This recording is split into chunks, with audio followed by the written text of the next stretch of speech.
नमस्कार, मैं हूं पूजा सिंह और आप देख रहे हैं आर्यन टीवी नेशनल। चलिए खबरों की शुरुआत करेंगे हमारे छत्तीसगढ़ की कुछ खास बड़ी खबरों के साथ। विधानसभा के बजट सत्र के चौथे दिन हिरासत में मौत, कस्टडी में डेथ, आपको बता दें इसका मुद्दा सदन में जोरदार ढंग से उठा। वहीं प्रश्नकाल के दौरान पूर्व मुख्यमंत्री भूपेश बघेल ने राज्य के विभिन्न जिलों में हुई बंदियों की मौतों का विस्तृत ब्यौरा भी मांगा। उन्होंने मृतकों की नामवार सूची सदन के पटल पर रखने और विशेष रूप से जीवन ठाकुर के मामले में स्पष्ट जानकारी देने की मांग की। इस पर गृह मंत्री विजय शर्मा ने जवाब देते हुए बताया कि आपको बता दें उक्त अवधि में कुल 66 बंदियों की मृत्यु दर्ज की गई है। उन्होंने कहा कि जीवन ठाकुर का नाम सूची में शामिल है और उनकी तबीयत बिगड़ने पर उपचार के दौरान मृत्यु हुई।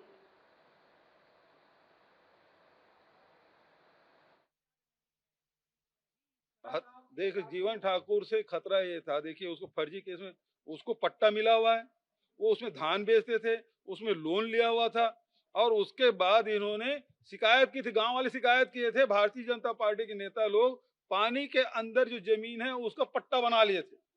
ये शिकायत गांव भर के लोगों ने किया, तो वो जो भाजपा के नेता हैं वो ये समझे कि ये शिकायत करवाया जीवन ठाकुर ने, उसके खिलाफ फर्जी शिकायत करवाई गई और तहसीलदार पे दबाव डाला गया कि ये केस फर्जी है और इसीलिए पूरा बस्तर बंद किया गया। वो फर्जी नहीं था। अब हम ये कह रहे हैं कि भाई इसमें जांच तो कराओ, जांच कराने से बच रहे हैं। यदि विधायक दल की जांच होगी तो सारे तथ्य सामने आते। तो वो जो पट्टा मिला है वो फर्जी है कि इनकी शिकायत फर्जी है कि वो भाजपा के नेता जो बेजा कब्जा किए हैं वो सही है गलत है, ये सब जांच होती। लेकिन मंत्री जी तो जवाब देने से रहे, ये ताकि जीवन ठाकुर जो पूरे जिले के आदिवासी समाज सर्व आदिवासी समाज के अध्यक्ष रहे।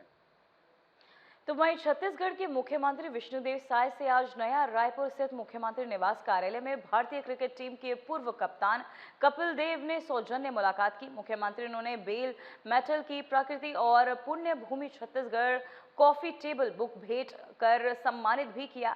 वहीं मुलाकात के दौरान दोनों ने प्रदेश में खेलों को बढ़ावा देने, आधुनिक खेल आपको बता दें अधोसंरचना, अंतर्राष्ट्रीय प्रशिक्षण केंद्र और खिलाड़ियों के विकास पर विस्तृत चर्चाएं की। मुख्यमंत्री ने खेलों के लिए राज्य सरकार के प्रयासों और सुविधाओं की जानकारी दी।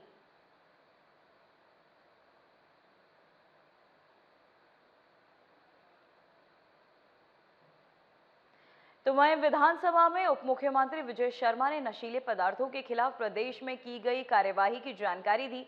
उन्होंने बताया कि साल 2024 से 31 जनवरी 2026 तक 145 प्रकरणों में आरोपियों पर कार्यवाही हुई और बड़ी मात्रा में गांजा, हेरोइन, अफीम, ब्राउन शुगर, डोडा और नशीली गोलियां जब्त की गई। वहीं एनडीपीएस एक्ट के तहत पहली बार वित्तीय जांच भी की गई। अवैध मादक पदार्थों की शिकायत के लिए मानस टोल फ्री नंबर 1933 संचालित है। वहीं आपको बता दें उप मुख्यमंत्री ने कहा कि टास्क फोर्स और एंटी नारकोटिक्स टीम के माध्यम से सप्लाई और डिमांड नेटवर्क तोड़ा जा रहा है। उन्होंने विधानसभा में ध्यानाकर्षण लाने वाले सदस्यों का धन्यवाद भी किया। सारे विषयों का देखा है, सबसे करीब से उन्होंने जाना है, वो समझते हैं वहां क्या है। अन्यथा तो लोग ये कह रहे हैं कि क्या 1 अप्रैल से वहां पर सेंट्रल के फोर्सेस नहीं रहेंगे क्या, इस तरह की बात लोग करने लगे हैं। लेकिन इनको समझ है इन बातों की। आने वाले समय में 31 मार्च तक जब सशस्त्र नक्सलिज्म समाप्त होगा, एहतियातन जितनी तैयारियां हमको करनी है उस दिशा में है। एक और बड़ी महत्वपूर्ण बात आज हुई है जो मैं आपके सामने रखना चाहता हूं। विभिन्न तरह से अनेक प्रचार किए जा रहे हैं, अनेक बातें हो रही हैं कि वहाँ कोई खदान, कोई जंगल आदि आदि कुछ है। माननीय मुख्यमंत्री जी ने बहुत स्पष्टता आज इस बात पर की है कि बस्तर के लघु वनोपजों पर आधारित वहाँ की अर्थव्यवस्था विकसित की जाएगी और ऐसी कोई बात नहीं है जिससे किसी को भी चिंता करने की जरूरत है। तो वहीं छत्तीसगढ़ विधानसभा के बजट सत्र के चौथे दिन प्रश्नकाल के दौरान पूर्व मुख्यमंत्री भूपेश बघेल ने उप मुख्यमंत्री विजय शर्मा से प्रदेश में आपको बता दें कस्टोडियल डेथ के मुद्दे पर सवाल उठाए। उन्होंने जनवरी 2025 से 31 जनवरी 2026 तक जेलों में हुई अस्वाभाविक मृत्यु, कैदियों के अधिक संख्या और जघन्य अपराधों में वृद्धि पर जानकारी मांगी। उप मुख्यमंत्री विजय शर्मा ने बताया कि इस अवधि में राज्य की केंद्रीय और जिलों में आपको बता दें 66 बंदियों की मौतें हुई। इनमें से 18 प्रकरणों में न्यायिक मजिस्ट्रेट जांच पूर्ण हो चुकी है, जबकि आपको बता दें 48 प्रकरणों की जांच अभी आपको बता दें कि प्रक्रियाधीन है। उन्होंने मानवाधिकार दिशा निर्देशों के अनुसार कार्यवाही सुनिश्चित करने की बात भी कही है।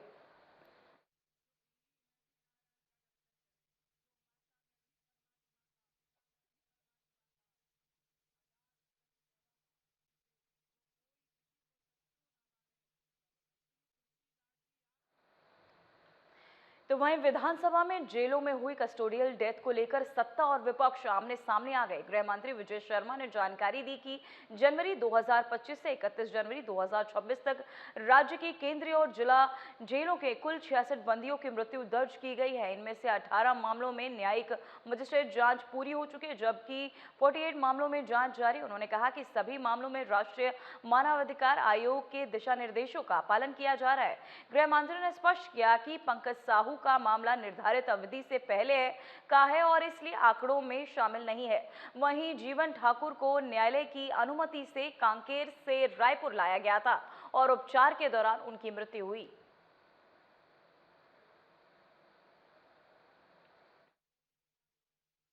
कस्टोडियल डेथ हमारे प्रदेश में कम हो गया है। 2021, 2022, 2023, 2024 से भी कम 2025 में हुआ है। ये लगातार कम होता हुआ आया है, क्योंकि 21-22 के बाद ये बदला था। कस्टोडियल डेथ लगातार कम हुआ है। 22 और 23 में जितना था उससे कम 24 में, और उससे भी कम अभी 25 में हुआ है। 25 में इस साल 55 है, परंतु प्रश्नाधीन जो अवधि थी आज उसमें 66 आ रहा है।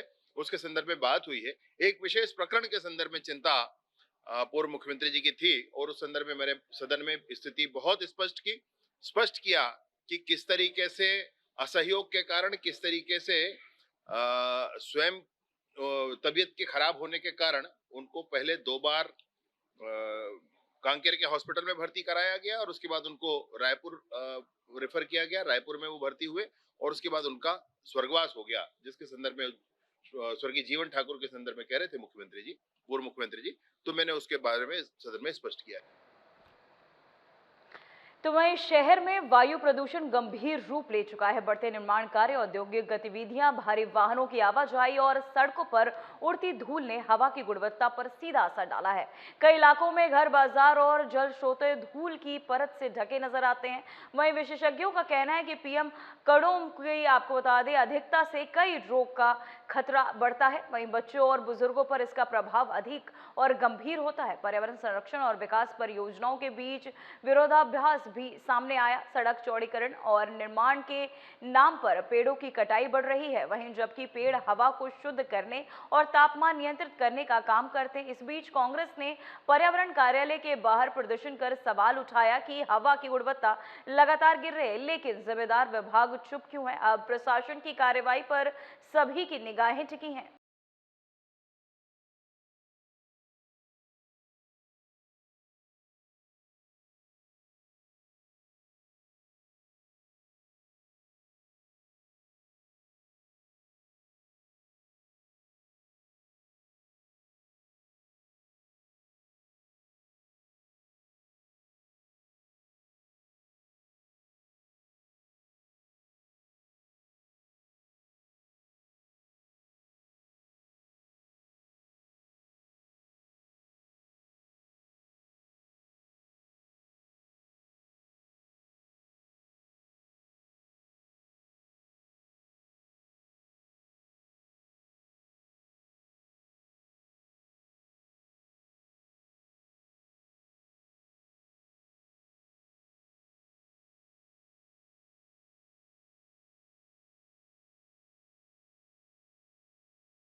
प्रदूषण की समस्या है छत्तीसगढ़ में, वो बहुत ही ज़्यादा रही है।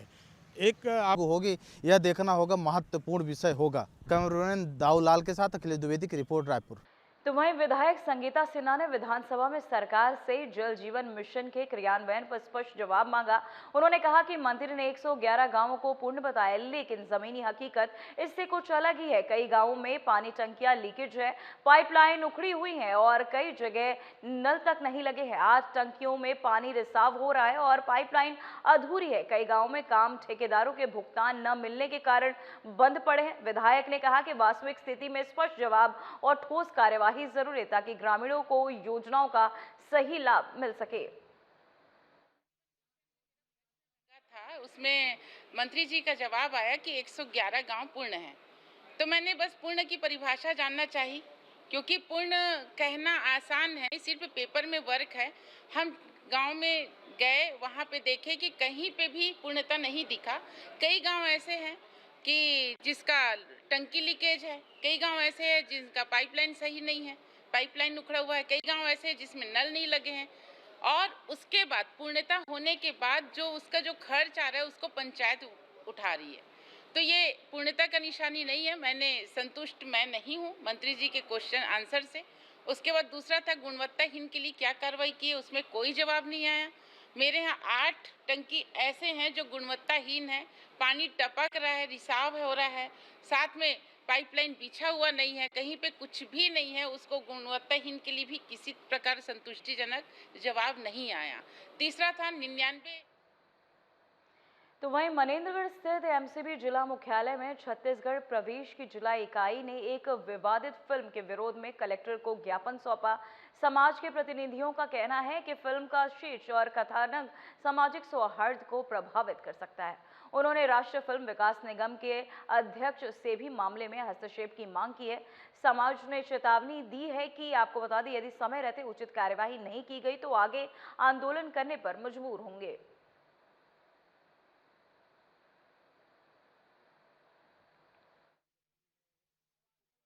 किया जा रहा है फिल्म जगत के लोगों के द्वारा, और एक फिल्म बनाई गई है यादव समाज की बहन को लेकर के, तो उसको विरोध प्रदर्शन और ज्ञापन देने के उद्देश्य से हम यहाँ पर आए थे। और हमारा विरोध है कि इस तरीके का हमारे समाज की बहनों के साथ, महिलाओं के साथ इस तरीके का जो फिल्म बना करके प्रदर्शित किया जाना, जो कि नहीं होना चाहिए, और उसके विरोध में हमने आज ज्ञापन दिया है कलेक्टर महोदय को। राष्ट्रपति के नाम से ज्ञापन है, महामहिम राष्ट्रपति, प्रधानमंत्री और फिल्म बोर्ड नई दिल्ली को और द्वारा।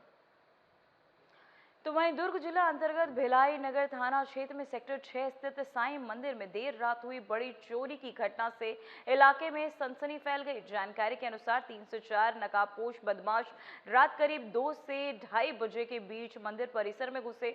बदमाशों ने वहां तैनात पुलिस सुरक्षा गार्ड और को बंधक बनाकर उसके साथ मारपीट की और मंदिर के मुख्य द्वार सहित अन्य ताले तोड़ दिए। इसके बाद आरोपियों ने अंदर रखे चांदी के आभूषण, मुकुट और अन्य कीमती पूजा सामग्री पर हाथ साफ कर दिया। जब पुजारी आरती के लिए पहुंचे तो मंदिर के ताले टूटे मिले और अंदर सामान बिखरा पड़ा था। घटना की सूचना तुरंत मंदिर ट्रस्ट और पुलिस को दी गई।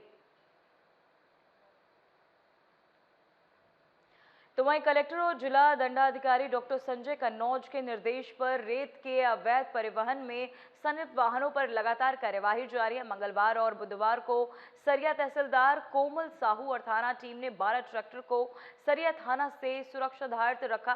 कार्यवाही में आपको बता दें, राजस्व और पुलिस की संयुक्त टीम की तरफ से की गई, जहां मुख्य सचिव की नाराजगी और निर्देश के बाद जिले में सभी तहसीलों में टास्क फोर्स गठित की गई थी। कार्यवाही खनिज नियम 2015 और खनन अधिनियम 1957 के तहत हुई, जहां कलेक्टर ने कहा कि अवैध खनन, ओवर स्पीड, नाबालिग और शराब पीकर वाहन चलाने पर भी सख्त कार्यवाही जारी रहेगी।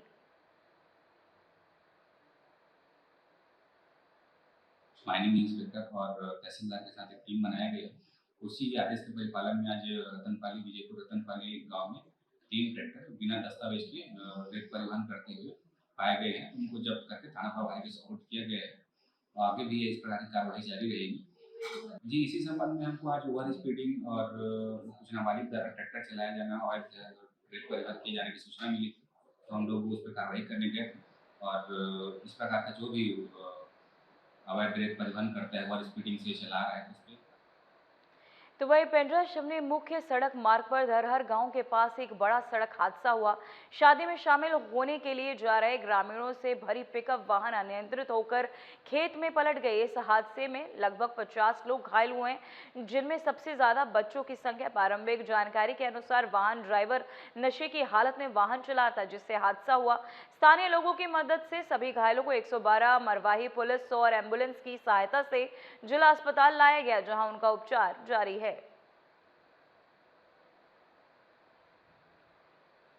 तो वहीं स्थानीय फास्ट ट्रैक पॉस्को अदालत ने आइसक्रीम का झांसा देकर नाबालिग से दुष्कर्म करने वाले आरोपी सूरज निषाद को शेष प्राकृतिक जीवन तक के लिए आजीवन कारावास की सजा सुनाई है। न्यायाधीश देवेंद्र साहू की अदालत ने इसके साथ ही पीड़िता के पूर्वास के लिए 7 लाख रुपए की क्षतिपूर्ति का भी आदेश दिया है।